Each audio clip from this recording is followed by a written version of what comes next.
kepercayaan dan permintaan domestik. Dari sisi konsumsi, penjualan retail tetap melanjutkan tren positif. Belanja masyarakat juga terus menguat, terutama untuk barang tahan lama. Di sektor real, penjualan motor tumbuh 8,4% year on year, jadi sudah positif, tinggi. Sementara mobil menunjukkan perbaikan, itu walaupun masih negatif minus 4,4% angka terakhir, tapi negatifnya sudah berkurang amat signifikan dibanding dengan bulan-bulan sebelumnya. Saya pikir bulan ke depan penjualan mobil juga akan mulai positif lagi. Dari sisi produksi, sektor manufaktur ekspansi dengan PMI manufaktur di level 51,2 pada bulan Oktober. Angka ini mengindikasikan peningkatan output dan permintaan yang baru. Selain itu, masyarakat optimis melihat kondisi ekonomi ke depan dengan indeks ekspektasi ekonomi naik ke 133,4.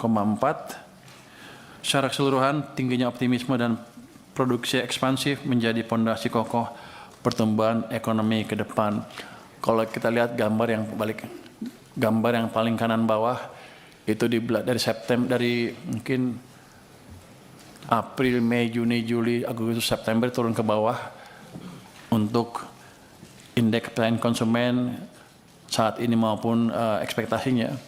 Tapi kita lihat Oktober naik dengan signifikan ke level 121,2 untuk indeks kepercayaan konsumen. Artinya kita berhasil membalik optimisme masyarakat terhadap perekonomian kita. Jadi kebijakan yang kita kerjakan juga dengan dukungan DPR. Waktu itu saya minta Pak Misbakun untuk mendukung saya menyalurkan uang 200 triliun itu. Beliau bilang jalankan juga, jadi saya aman. Kita jalankan dan dampaknya seperti itu. Kalau kita lihat ya, halaman berikutnya. Next. Ini yang hijau adalah laju pertumbuhan uang, yang sebelah kiri, sebelumnya. Yang gambar kiri itu laju pertumbuhan uang. Sebelum kita injek uang ke sistem di bulan Agustus, itu hampir nol pertumbuhannya. Bahkan sebelum-sebelumnya hampir nol. Dampak dari penginjeksian uang yang 200 itu, saya nggak bisa tunjuk di sini. Saya nggak bisa tunjuk ya. Nunjuknya ke sana ya. Oh nggak kelihatannya. Ini ya Pak Ketua, ini sebelum kita injek uang sistem, di ekonomi itu kering sekali. Jadi ekonominya melambat. Boleh kita bilang ekonomi sepanjang ini diperlambat habis-habisan. Tapi dengan setelah saya lapor Pak Presiden, dengan dukungan anggota DPR, waktu itu di belakang saya ngomong sama Pak Misbakun sama teman-teman, saya boleh injek uang 200 triliun, bukan injek, pindahkan uang 200 triliun ke sistem. Ini yang hijau naik ke atas, itu tumbuhnya itu 13% lebih. Cuman di bulan Oktober turun sedikit lagi ke 7,8. Jadi agak kurang minyaknya. Jadi saya sudah dorong lagi ke sistem tambah 76 triliun. Jadi ini harusnya naik lagi ke atas. Jadi ini yang meminyaki ekonomi yang sebelumnya melambat. Tentunya kalau nggak ada dukungan DPR kan pasti saya nggak bisa menjalankan itu juga. Jadi teman-teman mungkin nggak tahu, saya sudah diskusi terus dengan Pak Ketua untuk mengizinkan saya memindahkan uang itu. Dan itu tidak merubah APBN. Jadi saya belum ekspansi fiskal sama sekali. Itu hanya memindahkan uang saya dari perbankan dari BI ke perbankan, yang akibatnya ketika uangnya seperti ini di sistem, itu masyarakat bisa memanfaatkan itu untuk ekspansi bisnis. Dampak yang pertama adalah tentunya bunga turun, suku bunga deposit turun, yang lain-lain juga turun, suku bunga pinjaman juga turun. Ini yang menstimulus ekonomi. Jadi ke depan akan kita pastikan terus agar APBN yang kita jalankan tidak ikut mencekik perekonomian kita dengan terus memperhatikan keadaan uang di sistem perekonomian. Dan saya berharap Komisi 11 terus mendukung langkah saya dalam hal ini, karena ini nggak ada ekspansi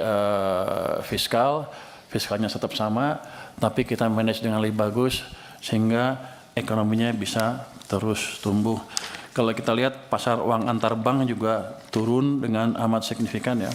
Jadi ketika bunga masuk ke sistem uang masuk ke sistem seperti itu, bank punya uang, maka dia akan menyalurkan pertama yang gampang-gampang dulu, pasti dia pasar uang antar bank. Habis itu dia akan cari yang lain, sampai akhirnya paksa mereka akan menyalurkan kredit juga. Kredit juga sudah mulai tumbuh. Saya pikir akhir tahun akan mendekati 10%, karena full impact dari kebijakan seperti ini biasanya 2 bulan, 3 bulan di perekonomian baru kelihatan. Jadi saya expect ekonomi kita akan tumbuh lebih bagus di triwulan keempat tahun ini.